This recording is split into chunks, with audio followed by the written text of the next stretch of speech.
오늘 주신 말씀 함께 전하도록 하겠습니다.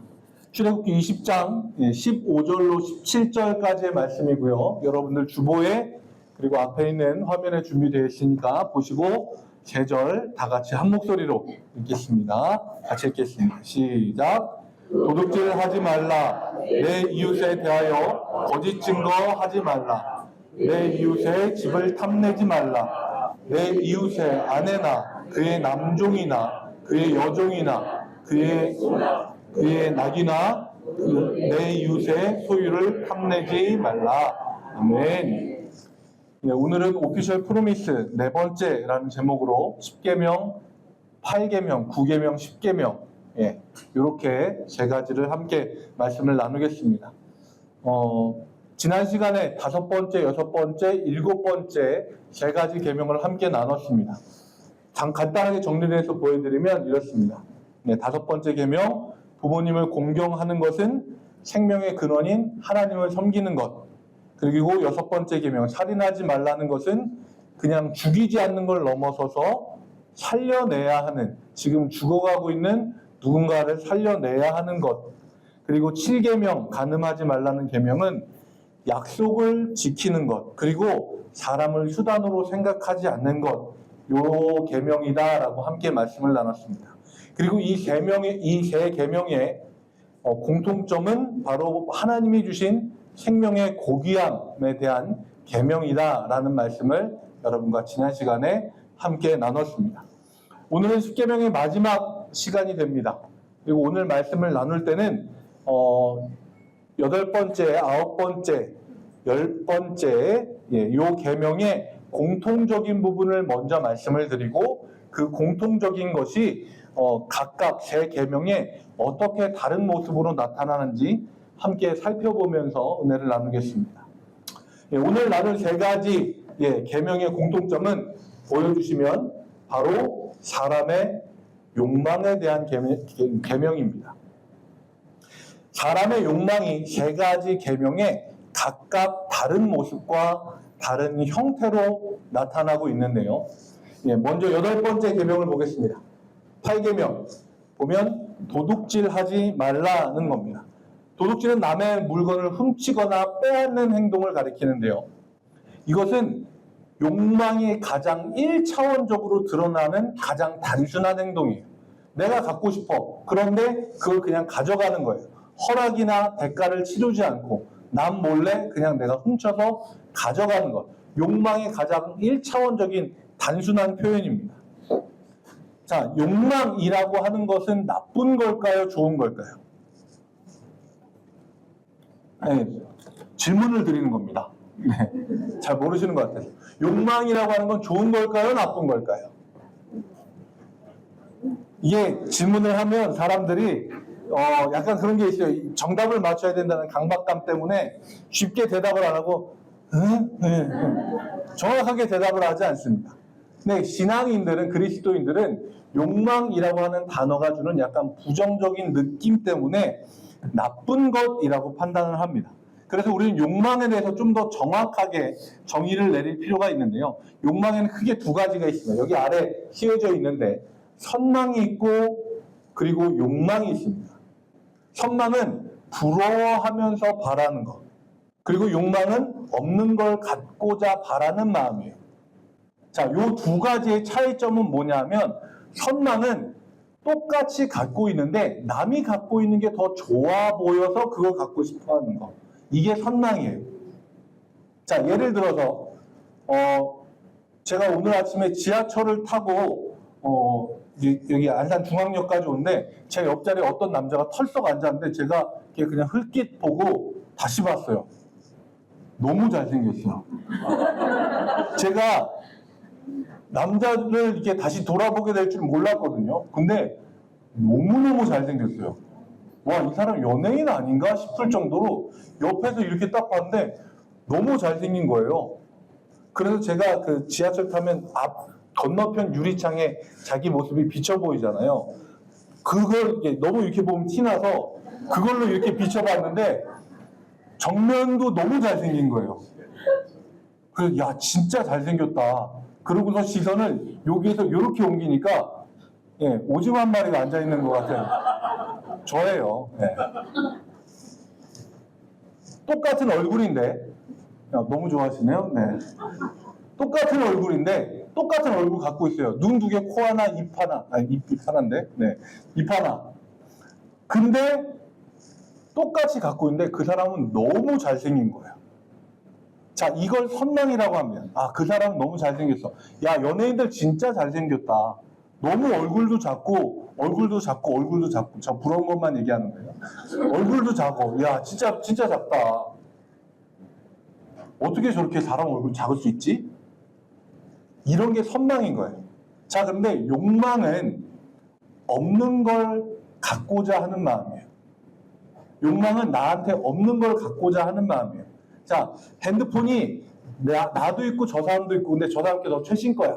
그럼 저걸 갖고 싶어. 이건 선망인데 나는 핸드폰이 없고 저 사람은 핸드폰이 있다. 애들 사이에서는 그런 게 있잖아요.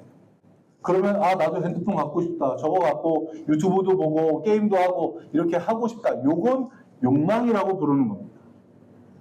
자, 그런데 이 두 가지의 공통점은 바라는 마음, 뭔가를 바라는 마음이라고 하는 거고요.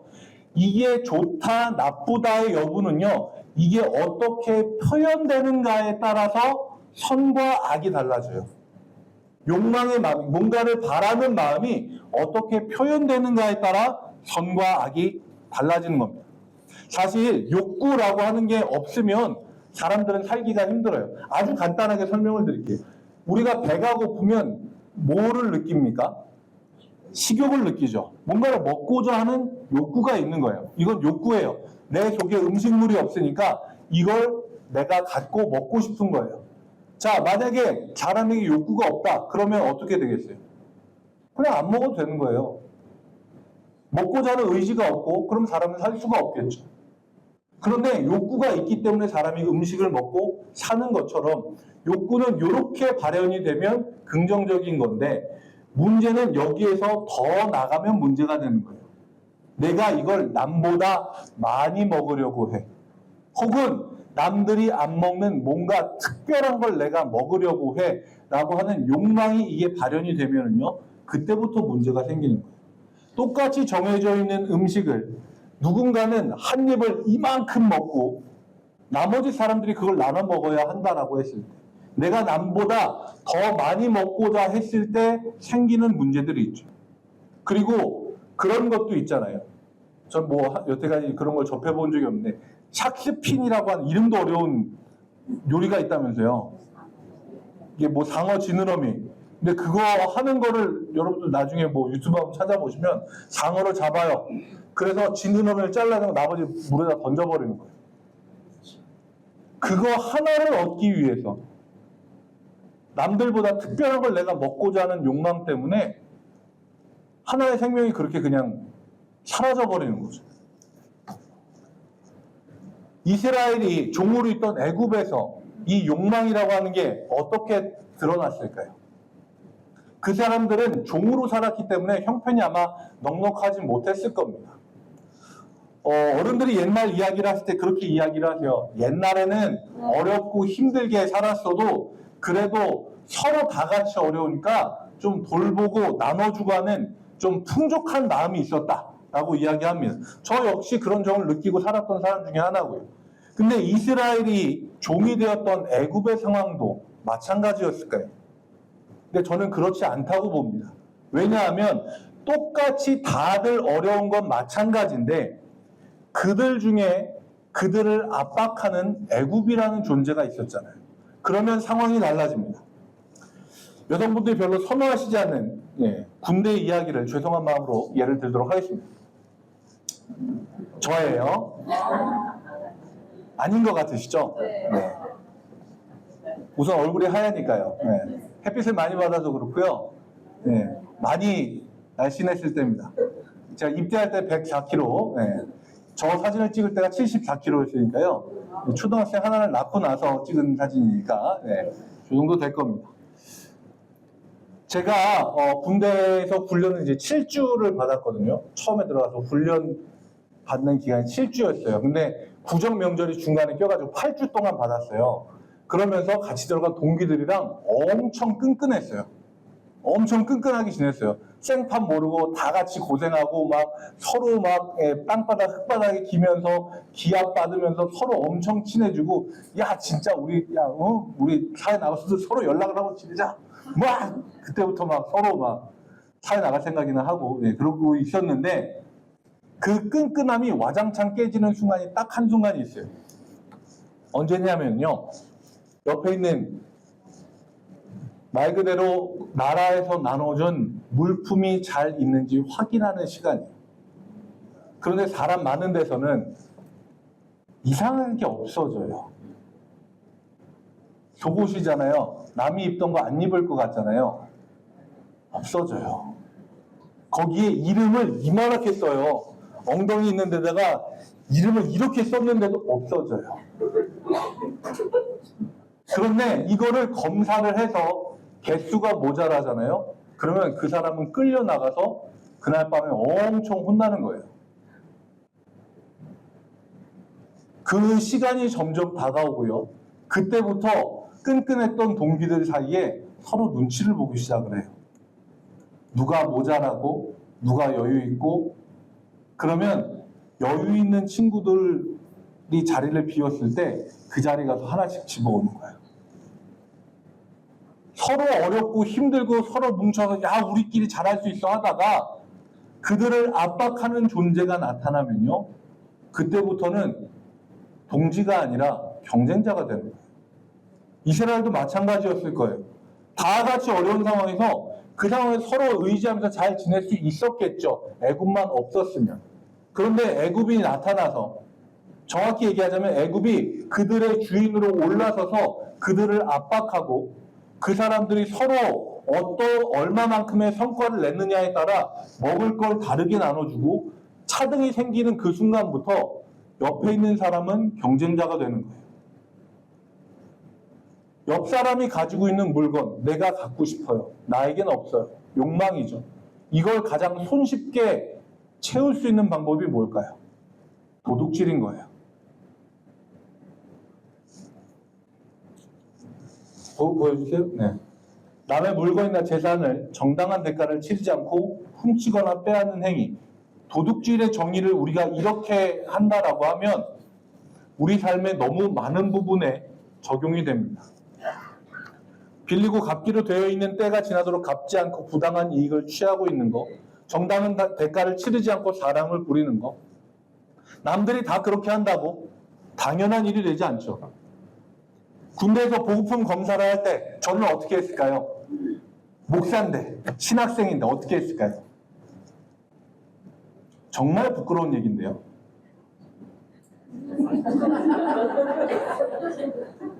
저도 살려고. 네. 동기금 뭐가 없더라고요. 네. 근데 저랑 같은 그 내무실을 쓰는 친구 한 명이, 친구죠. 정말 대단한 결심을 하는 거예요. 야, 그 친구가 밤에 저희끼리 있을 때 얘기하더라고요. 야, 나는 어차피 너무 모자라. 내가 입고 있는 거, 여기 있는 거 하나면 끝이야. 그러니까 야, 내가 내 거를 누구 줄게. 하나 모자라는 얘기해. 내가 줄게. 그러는 거예요. 어차피 자기는 받을 거니까. 대단하다고 느꼈죠. 그리고 제가 손들었어요. 나 하나 모자라. 그래서 제가 그걸 받았죠. 그리고 검사를 하는데 그 친구가 손을 들고 얘기합니다. 제가 없습니다. 그리고 이제 나머지를 다 검사를 합니다. 근데 제 거 그 친구가 좀 팬티에 이렇게 딱 펼쳤는데 그 친구 이름이 써 있는 거예요. 그걸 보고 이야기합니다. 너 이거 어디서 났어? 저 친구가 저를 위해 줬습니다. 그러니까 그때부터 한 명 한 명씩 다 검사하는 거예요. 전 그래서 이게 되게 감동적으로 마무리가 될 줄 알았어요. 야, 그 나왔던 애 들어와. 야, 넌 친구를 위해 희생을 했구나. 야, 니네 다 괜찮아. 내가 봐줄게. 했으면 얼마나 좋았을겠냐마는. 네. 야, 얘 거 받아가면 다 나와. 다 같이 끌려 나갔습니다. 남의 이름 써 있는 애들 다 걸려서 다 끌고 나갔어요. 네. 하나님이 도둑질 하지 말라라고 하는 계명은요, 남의 거를 불법적으로 취해야만 살 수 있었던 그들의 삶을 향한 해방의 선포인 거예요. 도둑질하지 않아도 살아갈 수 있는 세상, 성실하게 일하는 사람이 정당한 대가를 받게 될 세상을 내가 주겠다라고 하는 하나님의 뜻이고 약속인 겁니다. 우리의 삶에도 하나님이 꿈꾸시고 보장하시는 아름다운 삶이 임하길 소망합니다. 정직하고 성실한 이들이 욕심내지 않아도, 남의 거에 눈 돌리지 않아도 노력하면 가질 수 있는 그런 세상, 그 세상을 함께 주님과 만들어가는 장자일교회 여러분들이 되시길 축복합니다. 이제 9번째 계명을 보겠습니다. 내 이웃에 대하여 거짓 증거하지 말라. 이 말씀을 단순하게 보면은요, 거짓말하지 말라라는 말씀과 그냥 똑같은 의미 같아요. 야, 거짓말하지 마. 그런데 그런 뜻도 물론 이 안에 포함되어 있지만 조금 자세히 들여다보면 처음에 이야기했던 사람의 욕망이 좀 더 구체적이고 그리고 의도적으로 표현된 것이라는 걸 알 수 있습니다. 여기에서 거짓 증거라고 하는 단어는요, 에드 사케르라고 하는 단어인데 이게 법정 용어입니다. 법정에서 쓰여지는 용어예요. 그래서 요새 말에 좀 더 가까운 표현으로 바꾸면 다른 이에 대해서 위증하지 말라, 가짜로 증언하지 말라라고 하는 거예요. 위증은 법정에서 증인이 거짓된 증언을 하는 거죠. 법정 드라마나 영화 같은 걸 보면 선서하잖아요. 이 증인으로서 증언을 하기 전에 선서를 하잖아요. 본인은 거짓으로 증언을 하지 않을 걸 선서하고 맹세하고 거짓으로 증언할 경우에는 위증의 벌을 받겠습니다라고 선서를 합니다. 다른 사람에 대해서 의도를 가지고 법정에서 거짓을 말할 정도로 그 일이 밝혀졌을 때는 피해를 받을 것까지 감수하면서 자기 자신을 다 걸고 하는 의도적인 거짓말을 이야기하는 거예요. 여러분들 거짓말 해보신 적 있으신가요? 난 여태까지 태어나서 거짓말 한 번도 안 해봤다. 손 드시면 거짓말 하시는 거예요? 거짓은요, 의도성이 담겨진 거짓은요, 반드시 다른 거짓을 끄집어낼 수밖에 없어요. 거짓 하나로 절대로 가리지 못합니다. 저는 초등학교 시절에 친구를 따라 오락실에 갔습니다. 오락실. 뿅! 이런 오락실을 갔었죠.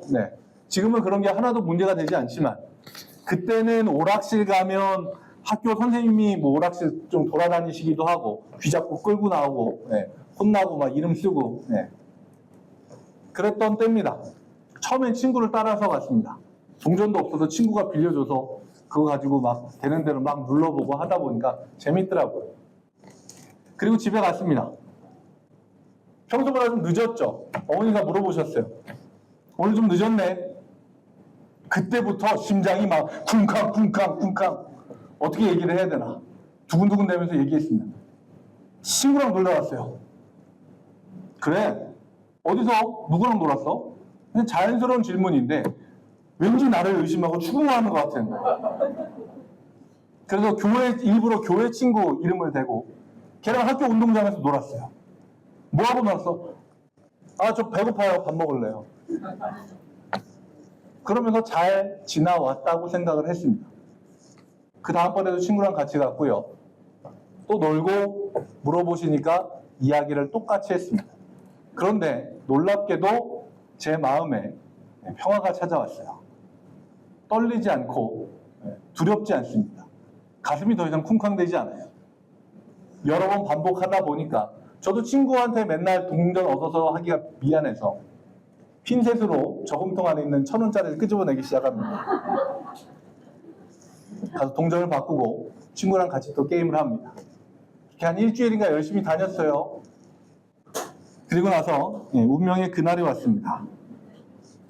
저는 여느 때처럼 오락실 다녀왔고 어머님 물어보셨습니다. 어디 다녀왔니? 친구랑 놀다 왔어요. 누구랑 뭐 하고 어떤 놀이를 했는데 얘가 너무 웃겼고 이제는 구체적으로 얘기를 해요. 네, 어머니께서 자녀들이 가장 두려워하는 그 말을 하시더라고요. 잠깐 앉아봐. 그리고 저는 아버지와 어머니에게 엄청나게 많이 혼나면서 그때서야 알게 됐습니다. 저희 부모님이 목회를 하셨는데 오락실에 돈 바꿔주는 아주머니가 저희 교회 권사님이라는 사실을 그때서야 알게 됐습니다. 그러니까 제가 오락실 처음 간 그날부터 어머니는 알고 계셨어요. 그래서 물어보신 거예요. 어디 갔다 왔니? 권사님 전화 받고 끊고 나서 어디 갔다 왔니? 저는 친구랑 운동장에서.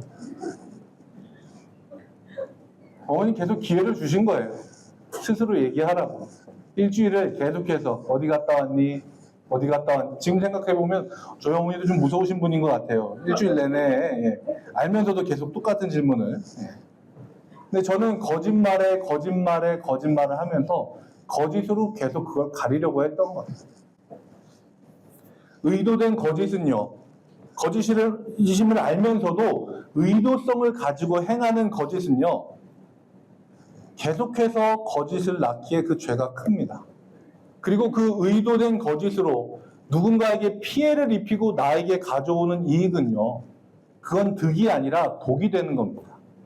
결코 나에게 행복과 즐거움을 주지 못해요. 그 당시 종으로 살았던 애굽의 상황에서는 어땠을까요? 애굽의 종이었지만 그들 나름대로 옳고 그름을 가리는 방법들이 있었어요. 그들이 사는 마을의 입구에서 나이가 많은 동네 장로나 혹은 존경받는 어른들에게 찾아가서 문제가 되는 상황들을 좀 물어보는, 지금으로 이야기하자면 국민 참여 재판 같은, 그림 좀 바꿔주세요. 네. 그런 느낌의 나름대로의 재판정이 있었어요. 주로 마을 입구, 성문 어귀 이런 곳에서 이런 일들이 많이 있었고, 근데 이 재판에는 엄청난 맹점이 있었습니다. 동네 사람들이 모여서 이 일에 대해서, 쟁점이 되는 일에 대해서 이야기를 하면서 그 자리에서 증언할 사람이 있으면 데리고 나와라 하는데, 사람이 만약에 없는 경우에 사람들이 어떤 방법을 쓰냐면, 나랑 가까운 사람, 나랑 친한 사람, 내 상황과 내 사정을 알고, 혹은 사람들 중에 내가 이렇게 했을 때 내가 이익을 너에게 나눠주마, 그 대가를 바라고 거짓을 말하는 사람들이 있었습니다. 성경에서도 대표적으로 나오죠. 예수님이 재판을 받으실 때도, 그리고 스데반 집사가 돌을 맞아 죽을 때도 거짓으로 증언을 하는 이들이 거기에 있었습니다. 저 사람이 하나님을 모독하는 이야기를 내가 들었다. 그런 증언들을 하고 그 뒤로 그들은 자기의 이익을 취하는 사람들이 있었던 거죠. 그들이 노예로, 종으로 있던 그 상황에서 정의감 과연 얼마나 있었을까요?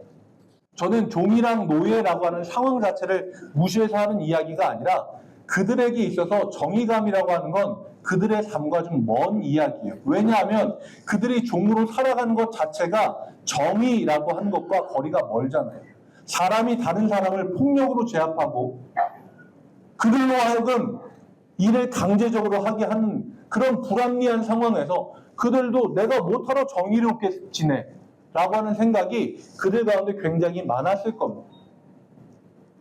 없었다는 얘기가 아니고요. 분명히 정의롭게 살려고 하는 사람이 있었겠지만 전체적인 분위기가 그랬을 것이라는 겁니다. 그래서 하나님께서 거짓 증거하지 말라, 거짓으로 법정에서 증언하지 말라라고 하는 계명을 통해서 이제 하나님이 선포하시는 거예요. 내가 정의를 세우겠다.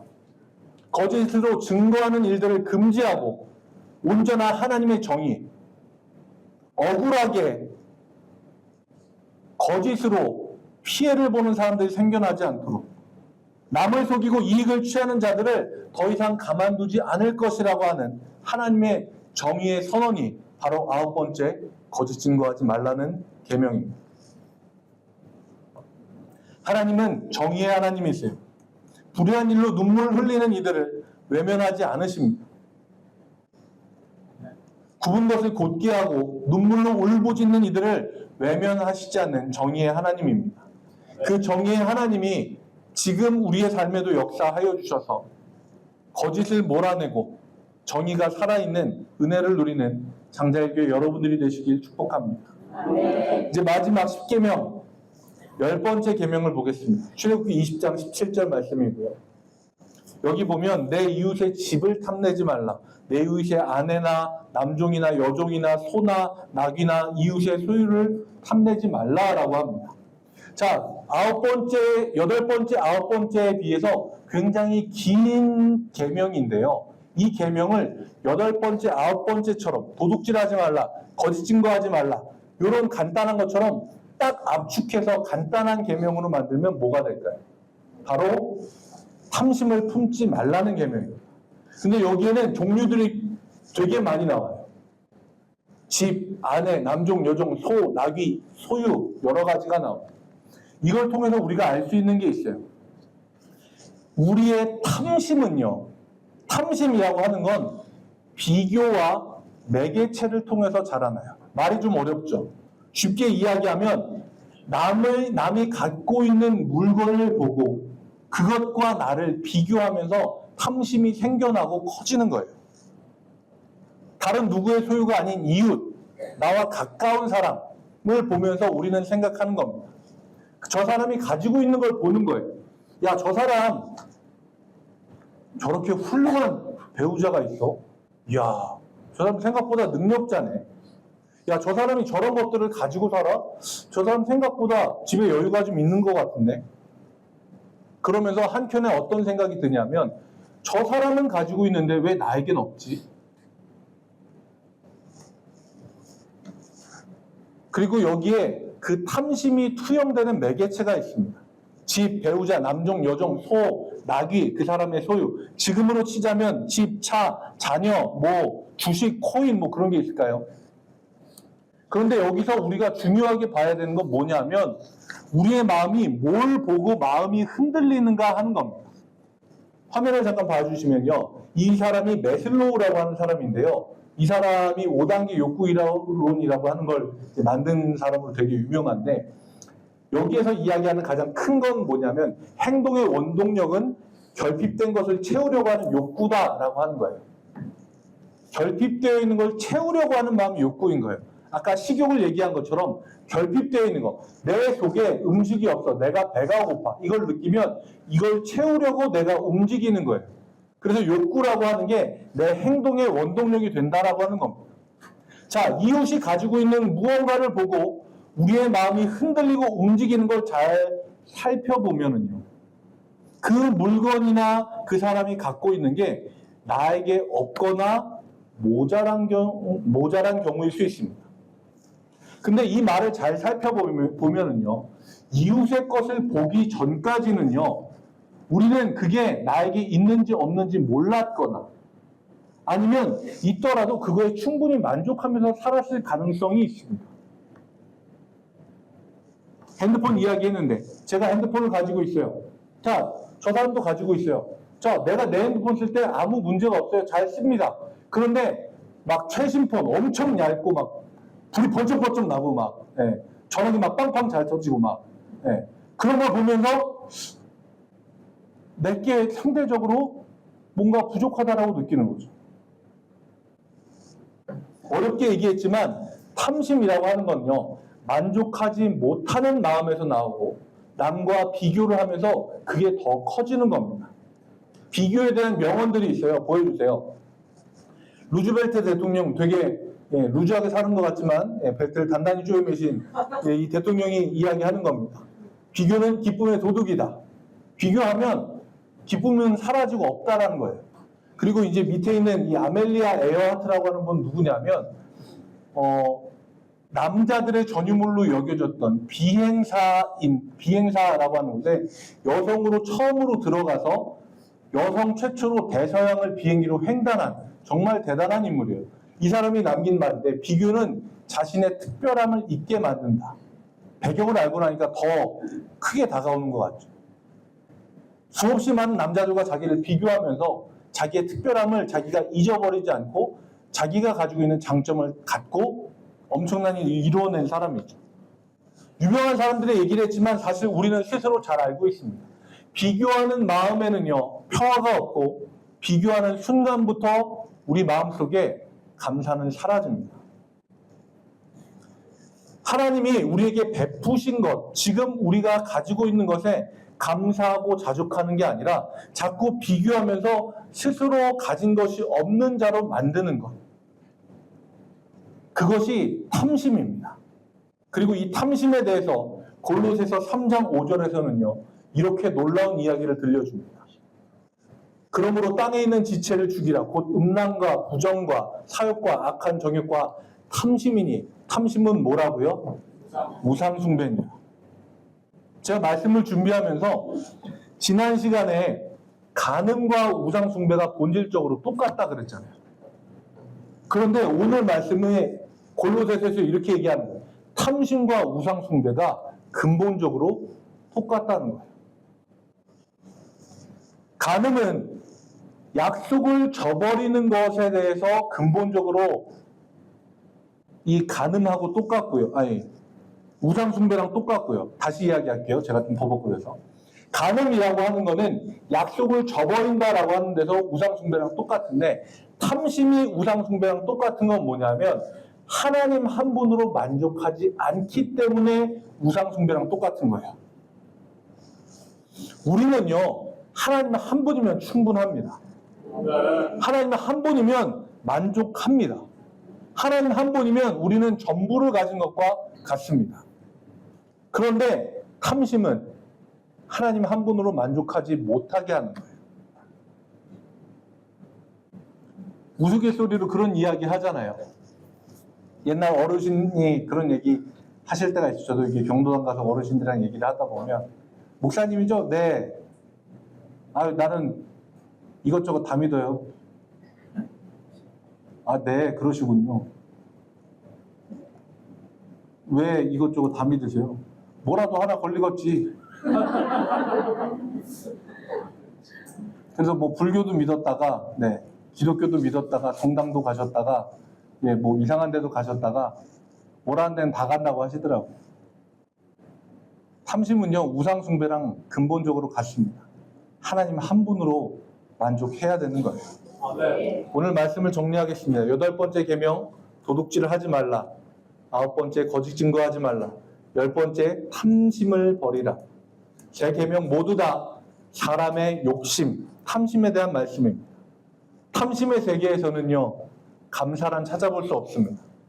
끊임없이 남이 가진 것과 비교하면서 의도적인 행동으로 남의 것을 내가 취하려고 하거나 대가를 치르지 않고 내 거를 삼으려고 합니다.